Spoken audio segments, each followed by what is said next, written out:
5 simple abilities can tell you more about your physical independence after 60 than a step counter, a bathroom scale, or one number on a lab report. And you can see the first clue in a single ordinary movement. Picture yourself sitting in a firm chair. You lean forward and stand the way you normally do. Did your hands move toward the armrests? Did you rock more than once before your hips left the seat? Did one foot slide far behind the other? And when you sat back down, did you control the final few inches, or did you drop? Do not try to prove anything right now. Just notice the questions. That one chair rise can reveal a weakness that a long daily walk may hide. But it is only one part of the picture. Today, we are building a 5-part capability map: leg strength, standing balance, functional mobility, walking speed, and endurance. The most important clue may not be your lowest score. It may be the mismatch between the 5.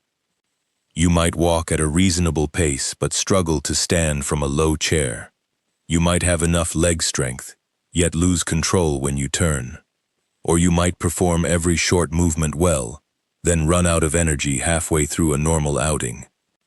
Those patterns point toward different bottlenecks, and the third ability has a hidden clue that a stopwatch cannot capture. When we reach it, watch the turn. The way your body changes direction may tell you more than the final time. One safety rule before we continue. These are educational screening observations, not diagnoses, and not a competition. Watch the full video first. Test yourself later, only when the movement feels appropriate, the space is clear, and reliable support, or another adult is nearby. Use your normal walking aid whenever the test allows it. Skip self-testing and speak with a qualified professional when movement feels unsafe. Your ability has changed suddenly. You have recently fallen or had surgery, or you have new chest pain, unusual shortness of breath, severe dizziness, or unexplained weakness. Needing support is not failure. It is useful information. Now return to the chair. Standing up is hidden inside almost every independent day. You rise from the toilet, leave a restaurant booth, get out of a car, stand from the sofa, and push yourself upright after sitting through a long appointment. The movement looks simple, but it asks your thighs and hips to produce enough force to lift most of your body weight. It also asks your trunk to move forward at the right time, your feet to create a stable base, and your muscles to control you when you sit again. That is why someone can walk for 30 minutes and still hesitate before a low chair. Walking trains repeated forward steps. A chair rise asks for a larger burst of force. Before counting repetitions, the normal way you stand is already informative. Firm pressure through both armrests can mean the task is close to your current leg strength limit, although chair height, joint pain, habit, and technique can also affect it. Rocking several times may mean you are using momentum to replace force. One foot far behind the other may be a useful strategy, but a large or new side-to-side difference deserves attention. Dropping into the seat can suggest that controlling the lowering phase is harder than standing up. The formal 30-second chair stand used in the CDC's STEADY program measures leg strength and endurance.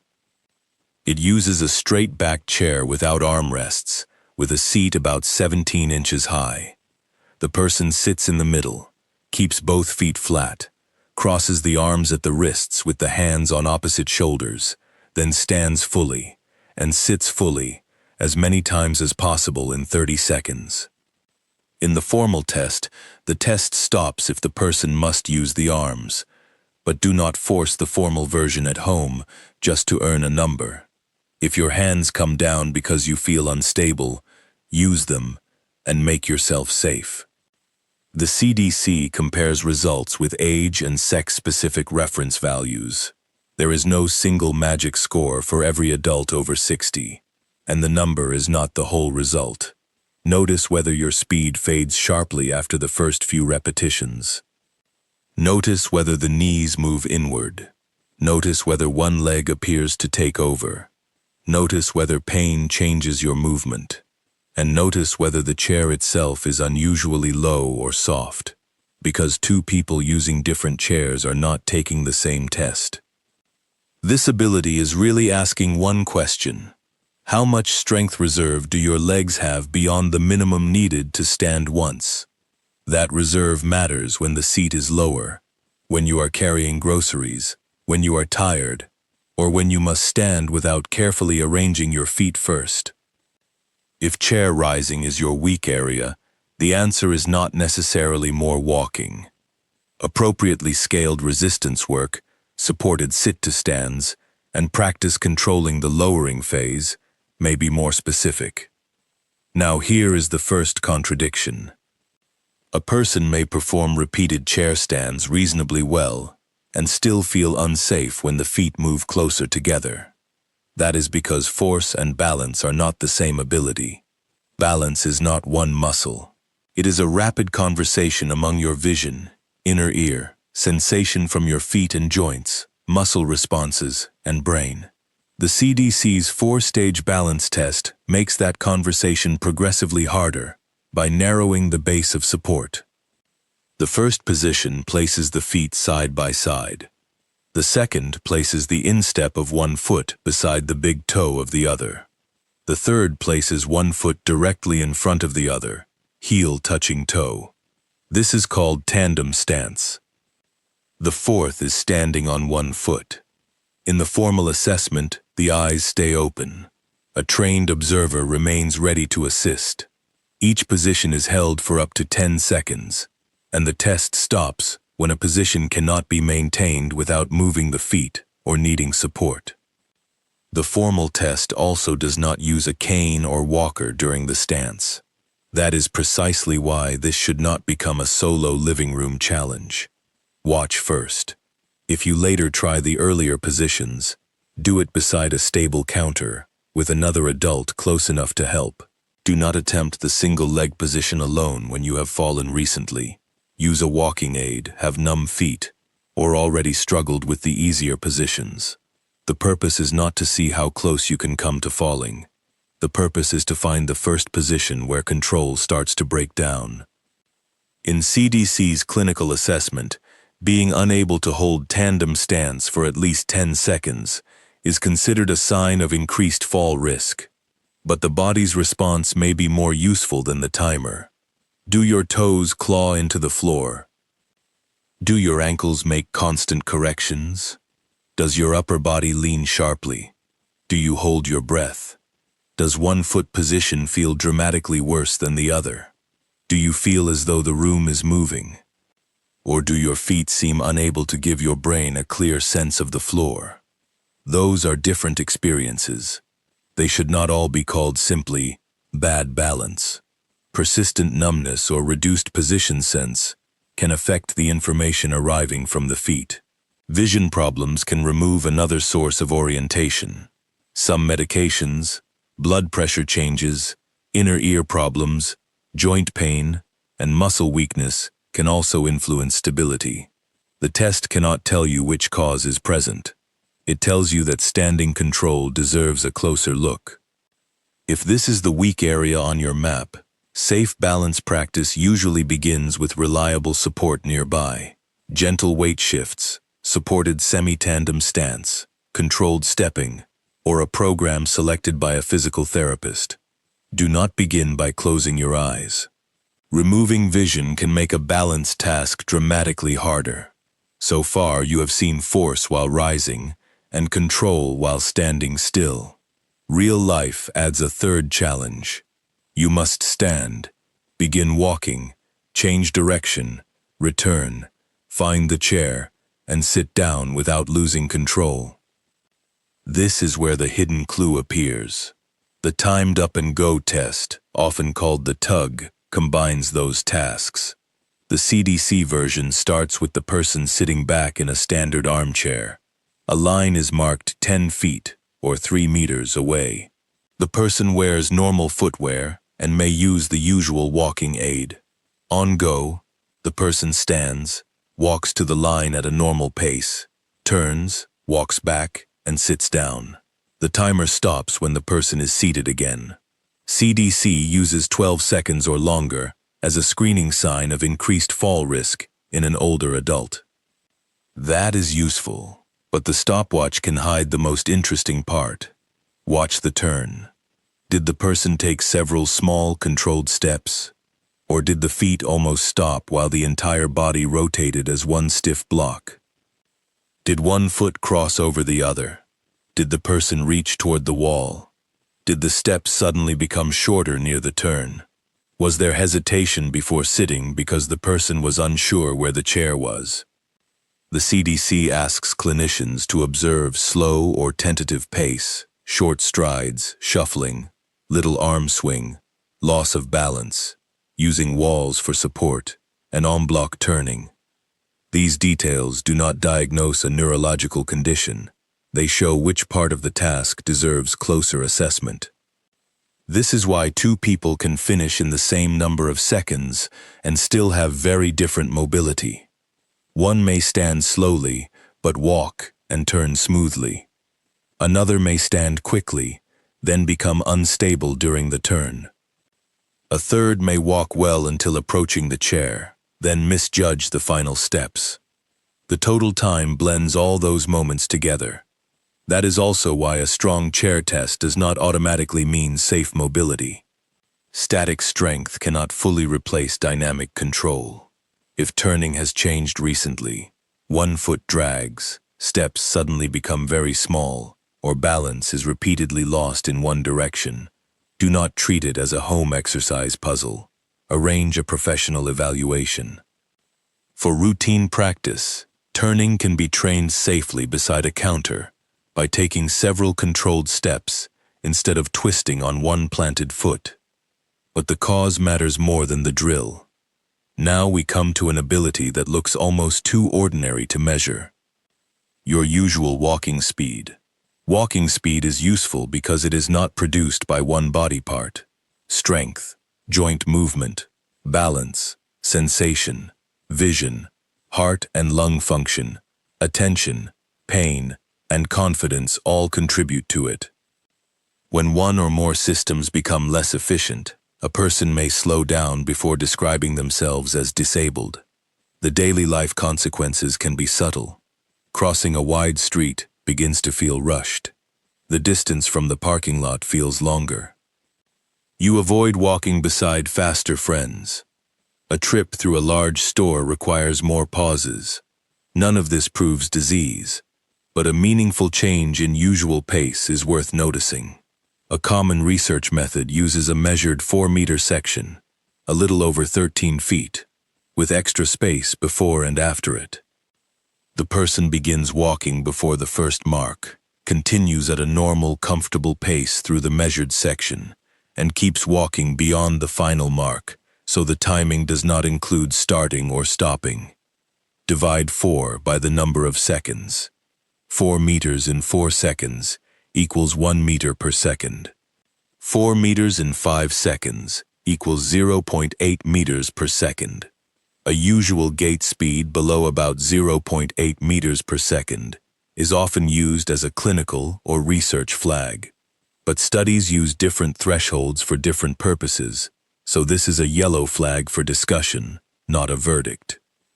One measurement can also be changed by pain, fatigue, fear, footwear, the surface, and whether the instructions were understood. The trend often matters more. Has your comfortable pace noticeably slowed over several months? Has your stride become shorter? Do you look down constantly because the floor feels uncertain? Does calf pain or heaviness repeatedly appear with walking and ease after rest? Does dizziness make you shorten every step? Those questions turn a number into useful context. And now compare walking speed with the timed up and go. If straight line speed is reasonable, but the tug is slow or unstable, standing, turning, approaching the chair, or sitting may be the bottleneck. If both are slow, the limitation may be broader. If chair strength remains good while walking speed declines, do not assume the thighs are the entire problem. Pain, balance, sensation, vision, medication effects, heart or lung symptoms, and neurological factors may all matter. The fifth ability exposes something every short test can miss. You may stand strongly once. You may balance for 10 seconds.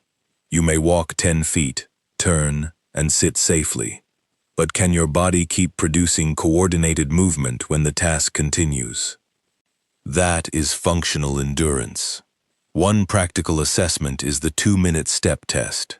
Research supports it as a useful field test of functional or cardiorespiratory capacity in older adults, especially when there is not enough space for a longer walking test. It is more demanding than it sounds, so this is another test to watch first and perform later, only when it is appropriate for you. The standard setup marks a target halfway between the kneecap and the front of the hip. The person marches in place for 2 minutes, raising the knees toward that height. The score usually counts each time the right knee reaches the target. The test can reveal more than the total number. Does knee height fall after the first minute? Does one side fade before the other? Does posture collapse forward? Does balance, leg fatigue, or breathing become the main limit? Do you remain coordinated, or does the movement become increasingly disorganized? Those patterns raise different questions, but they do not identify the cause by themselves. Stop for chest pain, severe or unusual shortness of breath, dizziness, faintness, new confusion, or any symptom that feels unsafe. This is not a test of toughness. It is a way to observe whether short-term ability is supported by enough endurance for real life.